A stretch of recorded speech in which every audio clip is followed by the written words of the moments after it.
Good morning, afternoon, or evening. How y'all doing today? Welcome back to Mr. Morrow's Algebra class. Today we are starting a new chapter. We are going to continue to work with polynomials. So far you know that polynomials are one or the sum of more than one terms. You know how to add polynomials. You know how to subtract polynomials. You know how to multiply polynomials. You know how to find the degree of polynomials. You know how to write them in standard form. You know how to name them by degree and by term number. Just a lot of stuff you know. It's fantastic. Now today, we're going to actually reverse multiplication. And we're going to start learning how to factor polynomials. But before we get into factoring polynomials, we have to truly understand what a factor is and what a greatest common factor is. Like every chapter, I know I'm a broken record, but like every chapter, the beginning sections are key. If you don't learn this, everything else throughout the chapter is going to be that much more difficult. So I suggest strongly that you focus, pay attention, and really understand this, and you're going to do fine. Okay, factors and greatest common factor. Factor. The numbers that are multiplied in order to find a product are called factors of that product. Okay? In other words, a factor is a number that divides evenly into another number. If I say 3 times 5 is 15, 3 and 5 are factors of 15. Because if I take 3 divided by 5, it gives me 3. I'm sorry, 15 divided by 5 gives me 3. If I say 15 divided by 3, it gives me 5. So factors are numbers that go into other numbers or divide evenly into other numbers without a remainder. Greatest common factor, that's the greatest common factor, okay, is the largest factor that is shared, okay, between two or more numbers. It is the largest common factor shared between two or more numbers. For example, the factors of 20. Okay, in order to get the factors of 20, this is what I would do if I were you, bless you. Start always with 1 and go from 1 all the way to 10. So you say 1 times 20 gives me 20. 2 times 10 gives me 20. 3 does not go into 20. 4 times 5 gives me 20. 6 does not go into 20. 7 does not go into 20. 8 does not go into 20. 9 does not go into 20. 10 goes into 20, but I already have my 10, correct? That's how you find the factors of numbers.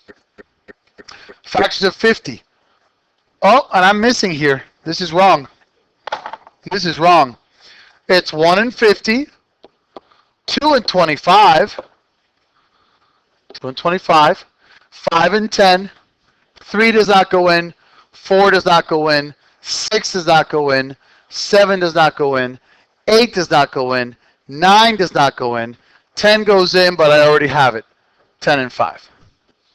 Now, what is the greatest common factor between 20 and 50? It's the largest factor that is shared between both numbers. What is the largest factor here shared? Not 25. 25 isn't even shared.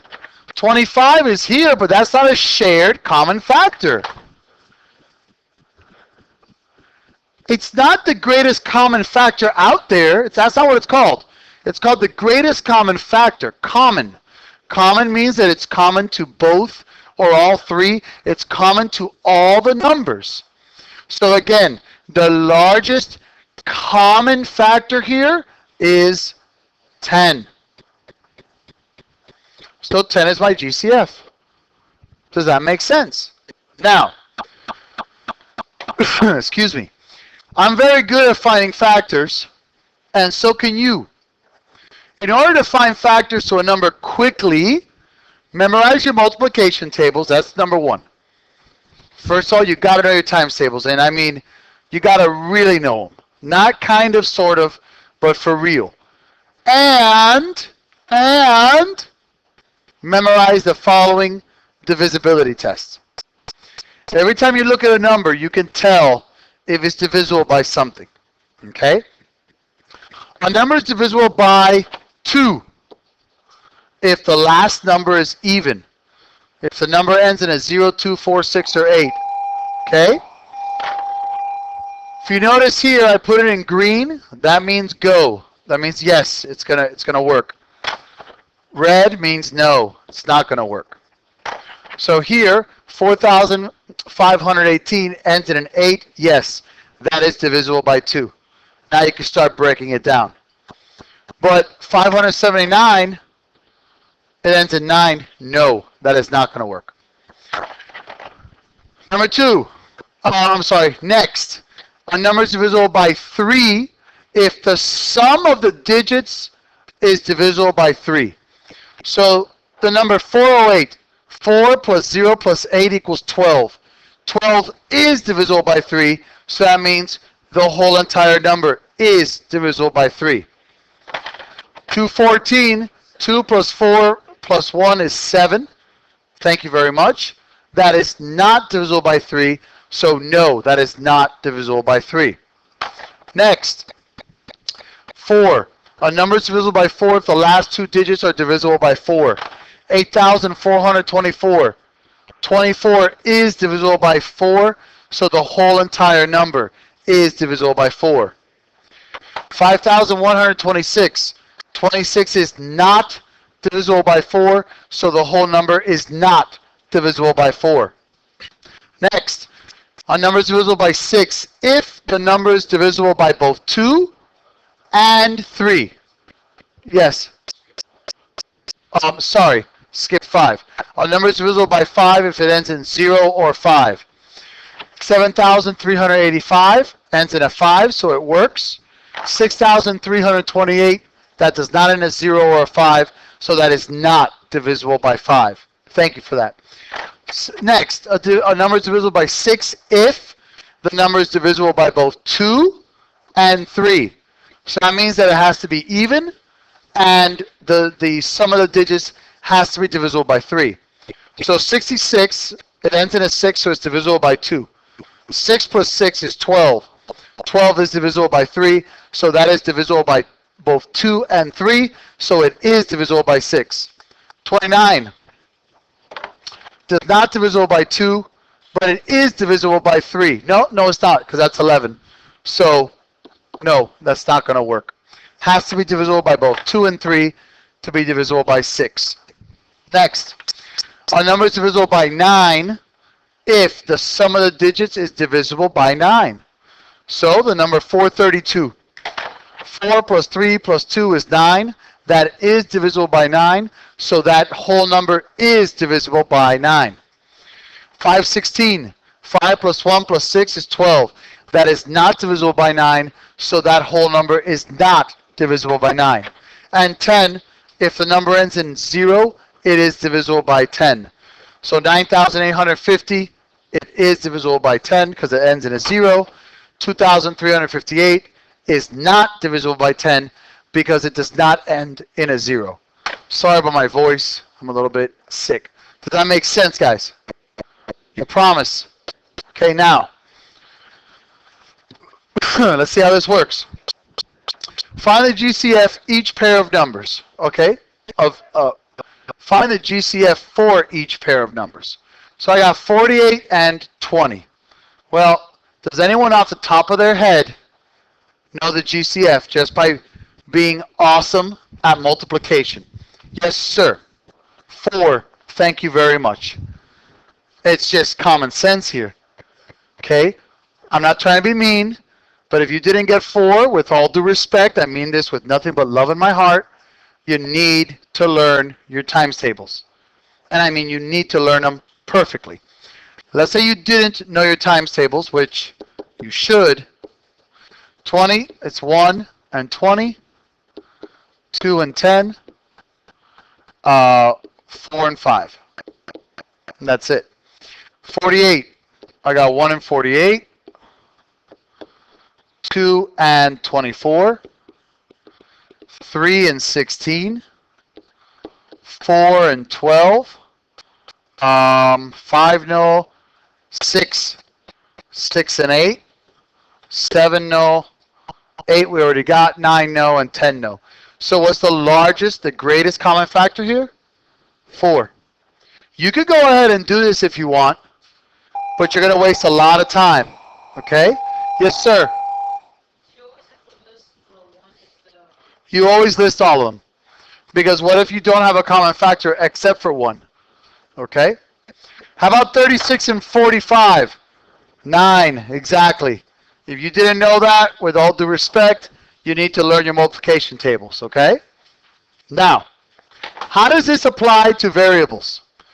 The GCF of like variables, please pay attention. It's kind of like a reverse. It's the greatest common factor always belongs to the variable with the lowest exponent. So it's reversed.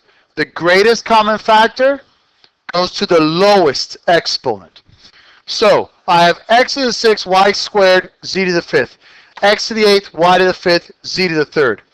When I look at my x's, who has the lower exponent? 6. So that's my GCF for the x's. When I look at the y's, who has the lower exponent?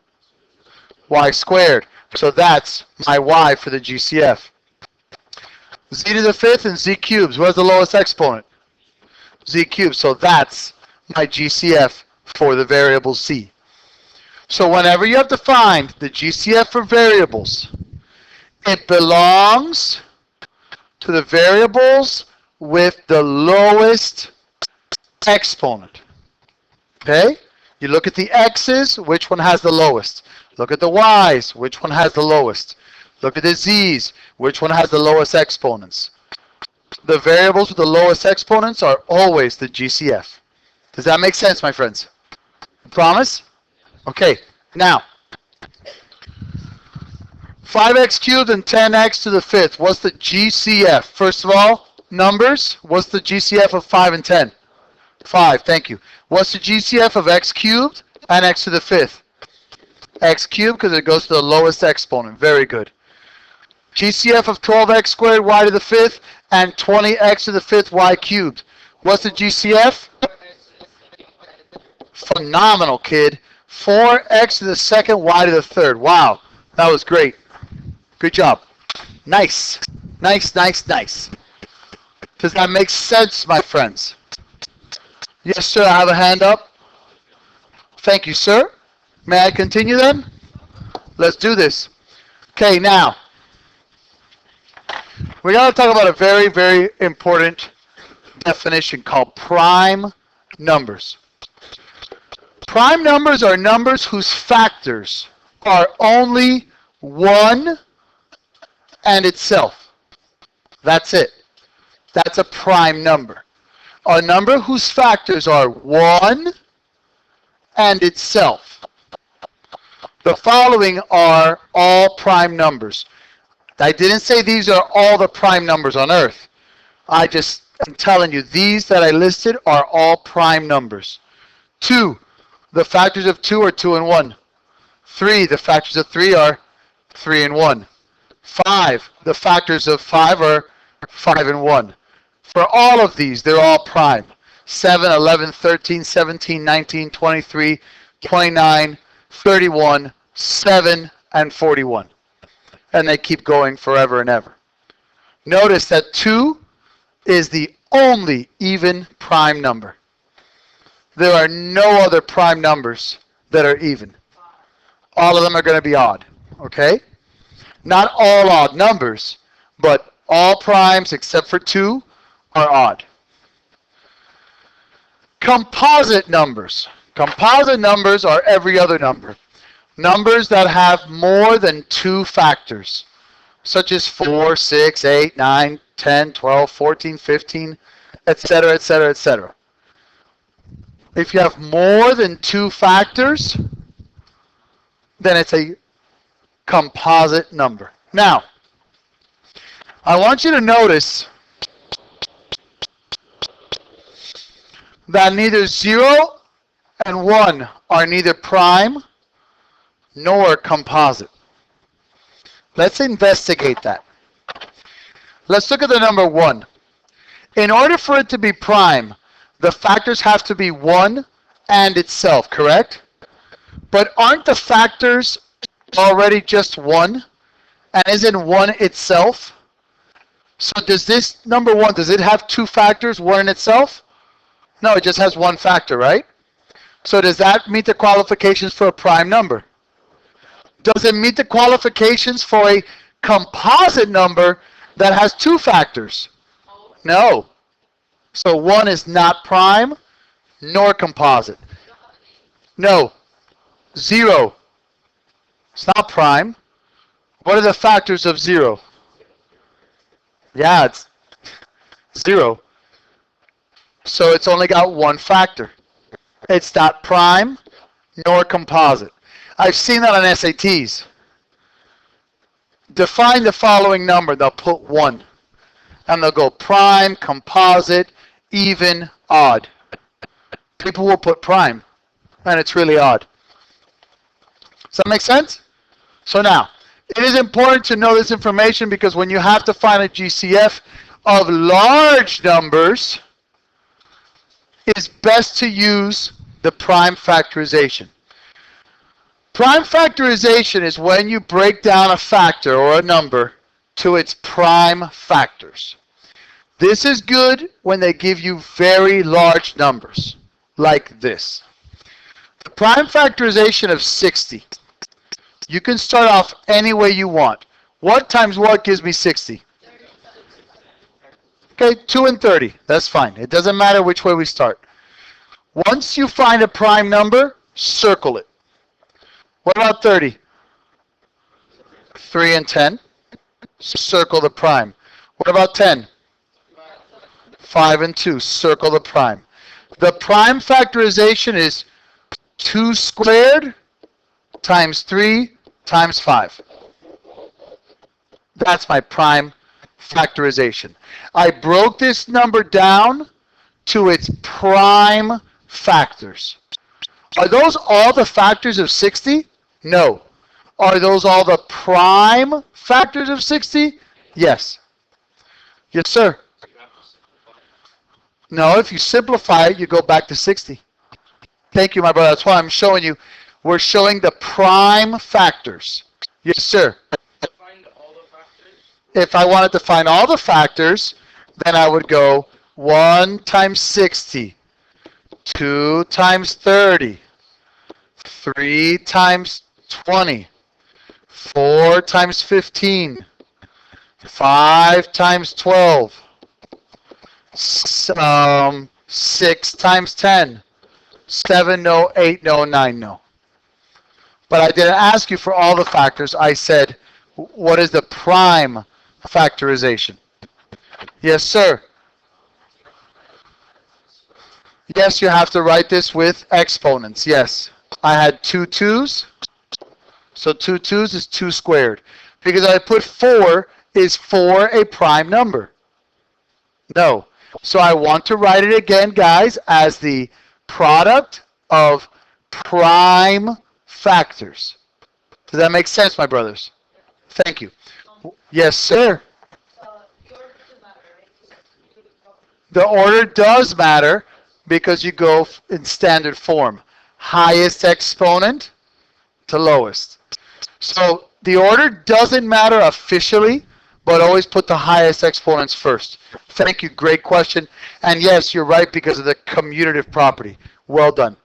180. 360. Okay, 3 and 60. Good. Circle the prime. 60. 3 and 20. 20.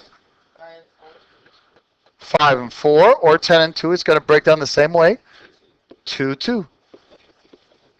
So my prime factorization here is 3 squared times 2 squared, great job, times 5. Done, done, done, done, done. Does that make sense? Okay, now, let's put it together. Find the GCF of each pair of monomials. Okay, first 25, actually, Wow. I think that's right. I already did it. That's 100% right. Great. Beautiful. Now, if you knew that off the top of your head, that's great. But let's just be honest, most of us will not. Okay? So let me show you how to do the GCF using prime factorization. Let me drop this down a little bit. Okay. Excuse me, I'm so sorry. First of all, what I always do the variables first, because they're the easiest. What's the GCF between x to the fifth and x cubed? X cubed. Done. GCF between the y's? Beautiful, thank you. And GCF of the z's? Z. Notice how I make my z's so it doesn't look like a 2? Okay, so I don't have to worry about the variables. I'm done. Now numbers. What I got here? Come on, guys. 5 and 45.